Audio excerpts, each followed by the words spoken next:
The problem was every single call that they collected or every message that they collected under this program was a felony. And the penalty was, I think, 5 or 10 years per violation. And they had committed this crime billions and billions and billions of times. So law passes and wipes away all of the criminality and says it's okay now. And the reason this is passed in the face of a scandal, the whole reason this could go, people could authorize this when they were outraged, because you have to remember at this point, George Bush is a very unpopular president. They all dislike him. But every politician is afraid of being accused of being soft on terrorism. And what they got was they extracted an agreement from the president who would simply say, this program is no longer going to operate. We're going to shut this down. We're not going to do this anymore. Well, the funny thing about this Inspector General's report that I found so many years later, which is published, by the way, in the Washington Post, if you want to read it. It's a very interesting document. It's a secret history of how all these programs came to be. They didn't actually shut it down. The president lied, and the people in Congress who knew about it kept their silence.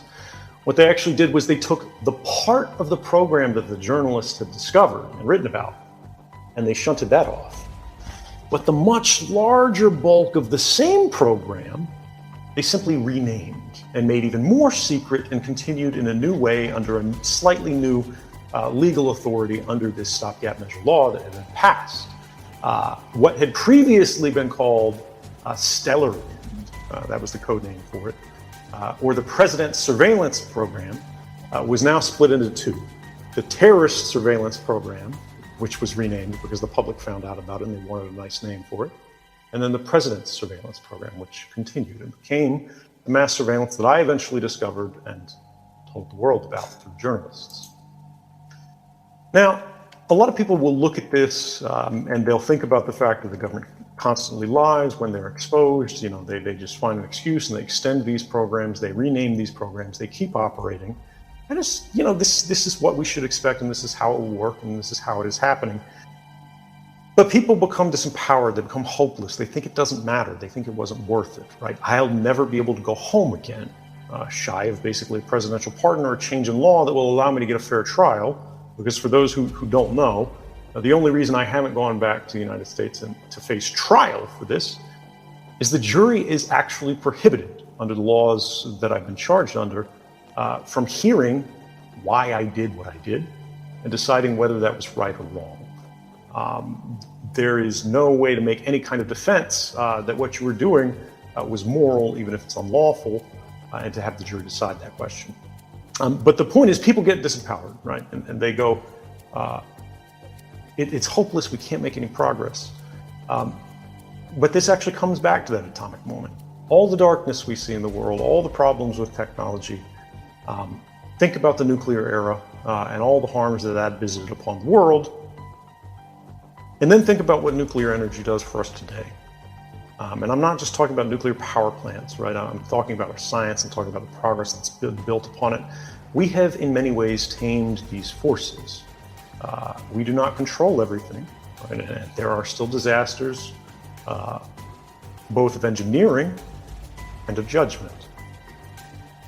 But what I want to point out is that since those stories of 2013 that were on the front page of every newspaper, they were on every news channel, everybody in the room probably thinks Facebook is spying on them, and you're absolutely right. So is Amazon, so is Google, so is the phone in your pocket, so is everything you use, so are the ad trackers in every app you install, even if it's like Angry Birds, right? But now we're aware of the problem. And everyone who works in any kind of study or research understands that defining the problem is one of the hardest parts of resolving the problem. And since 2013, we have seen something of a renaissance in digital security. It was very difficult to get any kind of security research funded or products purchased, or basic changes in protocols and infrastructure and programs and applications, just the whole way the world works. People resisted this quite strongly until they saw how uneven the playing field was. And then they thought, wait, If our governments are doing this, so are adversary governments, right? And if governments can do this today, companies will be able to do this tomorrow. And in fact, governments and companies are constantly vying with each other today to see who can do it better. And most of the government's best hacking tools and technologies today are not developed in-house in the United States or Canada or any other country. They're actually purchased from industry, people who previously worked for government, and then they left and they developed the same kind of weapons, and then we have a new digital arms trade. But this awareness of the problem led to a new effort to resist these abuses and to create new safeguards and new protections.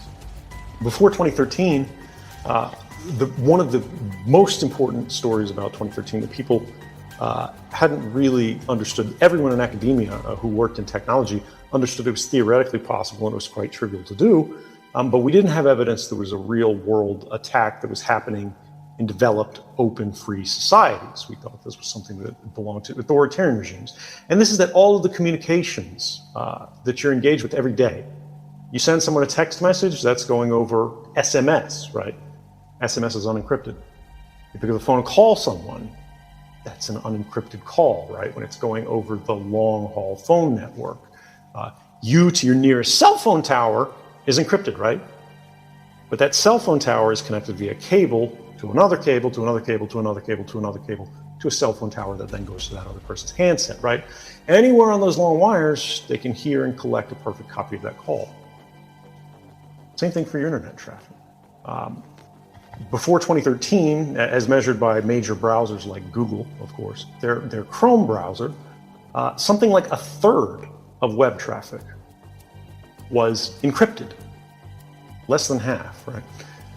And now, today, the last figure I saw, I think was from the end of last year, it was nearing 90%. Now what this means is people's communication, when you went to go check your Gmail box in these early days, anyone between you and the server, right, they could read your email. And this worked for Facebook, right? This worked for search engines. This worked for so many different services. It was only things that really were tied very strictly to commerce, where they were encrypted strongly while they were in transit, right? And what this means is there's two ways basically to get at this data about all of your activities, about all of our lives, right? You can either catch it in transit as it rides over this global network, and back then, all of this stuff was traveling over that road electronically naked, unencrypted. Since then, we've started armoring it. We've clothed ourselves as we cross this hostile path by encrypting our communications by default. But we still have the Google problem. We still have the Facebook problem, right? We still have all of these problems. Amazon runs half the internet now, even though people don't see it because it's on their web services. And what this means is you have these giant silos that are run by corporations where your communications are encrypted while they're in transit across that path, but then they're actually encrypted to Google.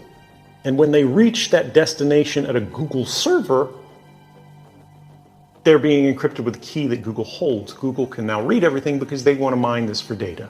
They want to be able to sell it to their partners and, do targeting against you and these kind of activities.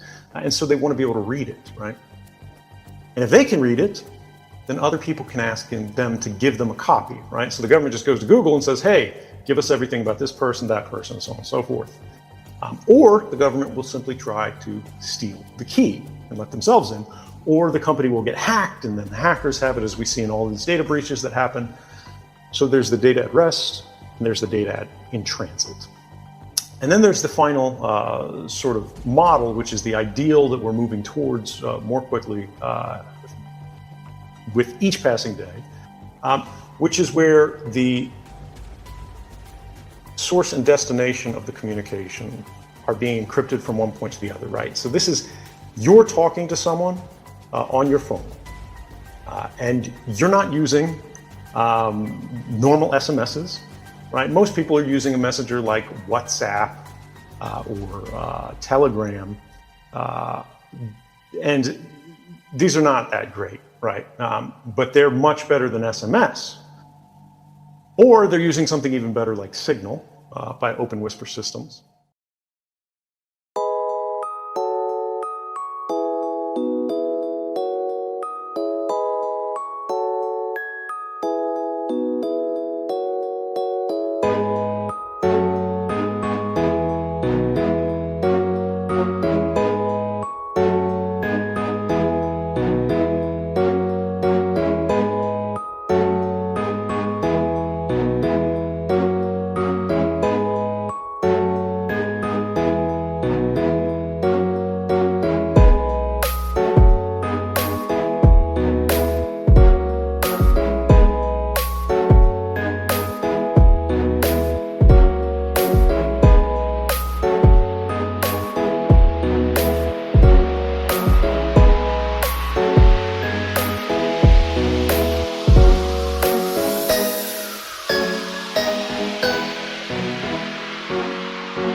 We'll be right back.